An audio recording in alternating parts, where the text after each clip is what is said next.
Selamat pagi, salam sejahtera, salam medani, salam menjulang pendidikan negeri Sarawak.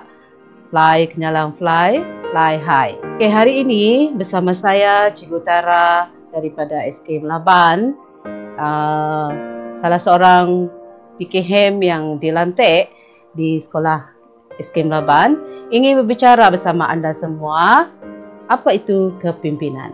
Petikan yang saya ambil ialah daripada Dr. Azura Hashim yang menyatakan apa itu kepimpinan. Apa itu kepimpinan? Seorang pemimpin adalah individu yang bertanggungjawab, mengetahui sebuah organisasi, contohnya di sekolah kita. Setiap kumpulan perlu juga mempunyai ketua yang bagus supaya dapat bekerja ke arah hala tuju yang jelas agar sama-sama dapat mencapai kejayaan. Yang pertama ialah berkomunikasi dengan baik. Sebagai ketua, kita perlu tahu waktu kita perlu menegur dan juga waktu kita perlu dengar dan mengambil nasihat dari mereka juga. Walaupun kita merupakan ketua, kita juga perlu mendengar mereka kerana mereka mungkin lebih mengetahui tentang sesuatu perkara dari kita.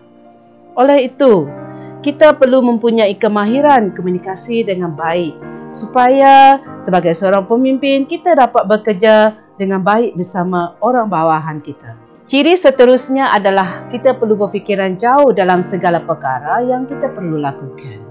Ini untuk memastikan sesebuah organisasi, contohnya di sekolah, kita perlu ada waktu yang lama dalam memerlukan perkara itu perlu disiapkan. Contohnya, sekiranya kita diberi tugasan projek sesuatu yang perlu disiapkan mengikut waktu yang ditetapkan. Di situlah peranan kita sebagai seorang pemimpin perlu menetapkan bila masa projek itu perlu dilaksanakan.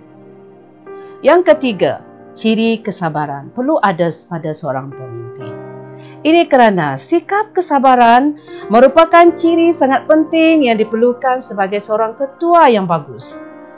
Ini kerana tidak semua perkara akan berjalan dengan lancar. Sudah semestinya perkara tidak semua yang baik akan berlaku. Jadi perlu ada kesabaran dan kita tidak boleh mengalah kerana orang bawah kita akan merujuk pada kita jika terdapat masalah. Sudah semestinya sebagai seorang pemimpin kita harus tahu bila masa yang sesuai untuk kita menegur seseorang pekerja ataupun orang di bawahan kita. Jadi, hari ini setakat itu sahaja bicara saya bersama pemimpin. Terima kasih.